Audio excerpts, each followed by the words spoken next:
साथी ये पूछ रहे हैं कि ग़ज़वा हिंद जो है वो तो इंडिया के ख़िलाफ़ होगी, हिंदुस्तान के ख़िलाफ़ होगी, तो वहाँ पर जो मुसलमान हैं वो क्या करेंगे? वो हिंदुस्तान के साथ होंगे, उनके ख़िलाफ़ होंगे, उनके लिए क्या इक़दाम हैं, वो क्या करेंगे, उस पर क्या करेंगे वो? तो इसमें जो इंडिया के मुसलमान हैं उसमें एक तो ये है कि वो उनको बिल्कुल भी नहीं ज्वाइन करना चाहिए कुफ़ार की तरफ से, क्योंकि वो तो फिर उनके साथ हो जाएंगे। और दूसरा ये कि पाकिस्तान, जो मैंने ड्रीम्स में देखा है, पाकिस्तान हिंदुस्तान में जो मुसलमान होते हैं उनके लिए भी एफ़र्ट्स करता है, उनकी सेफ्टी के लिए। इवन कुछ जो होते हैं उनको मेरे ख्याल से पाकिस्तान भी लेके आते हैं। तो जैसा कि मैंने पहले भी बताया था कि हम मोहम्मद सल्लल्लाहु अलैहि वसल्लम की जो जंगी असूल हैं उनको भी हम फॉलो करते हैं। तो वो जो करोड़ों औरतें, बच्चे और बुज़ुर्ग बुरे बच जाते हैं, तो उनके साथ साथ फिर हम जो मुसलमान होते हैं हिंदुस्तान के, उनको भी अल्लाह की मदद से ऐसे ही उनको भी बचाते हैं। तो उनका कोई इतना डिटेल में नहीं आया, तो बस ये इतना ही है। अच्छा, उनका सवाल ये है कि जो है जब नवाज शरीफ का कत्ल हो जाएगा तो उसके बाद अफगानिस्तान और इंडिया जो पाकिस्तान पर हमला करेगा, उसके बाद क्या सिचुएशन होगी? हम उनके जो कुछ एरिया पर कब्ज़ा कर लेंगे, क्या उसके बाद सूरत हाल बनेगी?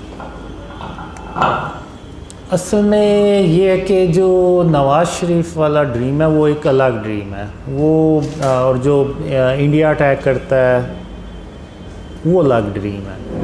तो जो मैंने नवाज़ शरीफ वाले ड्रीम में देखा है कि वो जब इंसिडेंट होता है तो उसके बाद लोग बहुत ज़्यादा ड्रीम पे बिलीव करते हैं, यानी बहुत ही ज़्यादा। और लेकिन उसके साथ साथ ऐसी सिचुएशन भी पैदा होती है कि इवन वो आर्मी से भी नहीं संभाली जाती। तो ये अलग ड्रीम है और मैंने ये अलग देखा है। और जो इंडिया अटैक करता है उसमें ये होता है कि इंडिया टेररिस्ट जो होते हैं ना वो भेजता है पाकिस्तान में, लेकिन पाकिस्तान की फ़ौज उसको मारती चली जाती है, जो भी भेजते हैं वो मार देते हैं। तो एक वक्त आता है कि उनके जो सब्र का पैमाना है ना वो लबरेज़ हो जाता है। वो फिर कहते हैं कि अब हम पाकिस्तान के अंदर से अटैक करेंगे, तो वो फिर अंदर से अटैक करते हैं। और करते ये हैं कि वो जो पाकिस्तान की जो फूड होती है ना उसमें कोई वायरस सा ना मिला देते हैं या केमिकल सा, तो उसके खाने के बाद वो पाकिस्तान की फ़ौज पैरालाइज़ हो जाती है।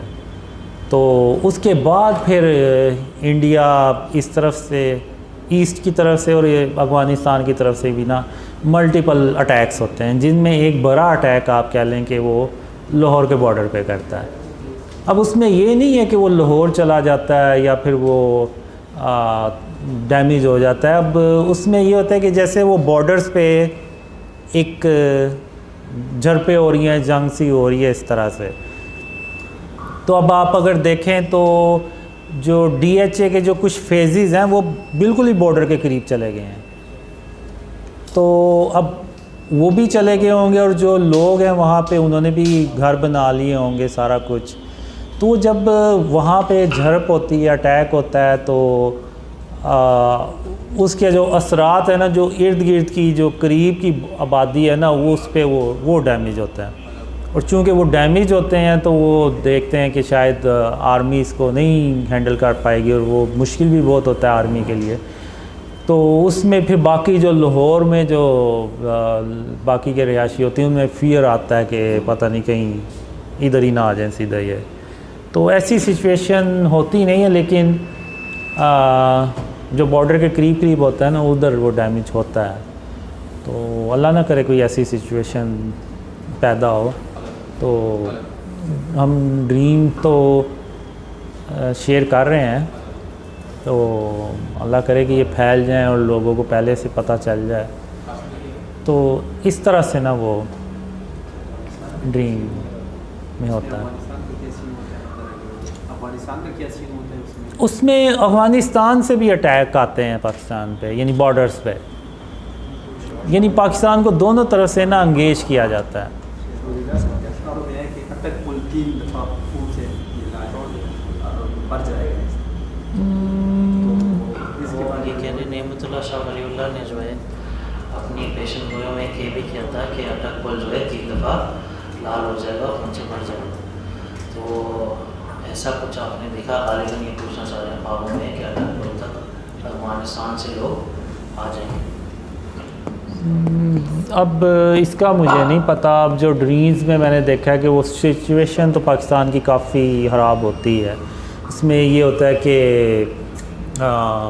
आर्मी के लिए काफ़ी मुश्किल हो जाती है। इवन जो शहरी होते हैं उनको भी बीच में वो भी हेल्प के लिए जाते हैं। तो अफ़गानिस्तान से जब होता है तो जाहिर सी बात है उधर भी काफ़ी यानी डैमेज तो होता है बॉर्डर के करीब। तो मैं फिर वही कहूँगा, अल्लाह ना करे कोई ऐसी सिचुएशन पैदा हो, इससे पहले ही अल्लाह अपनी रहमत से हमें बचा ले। आमीन।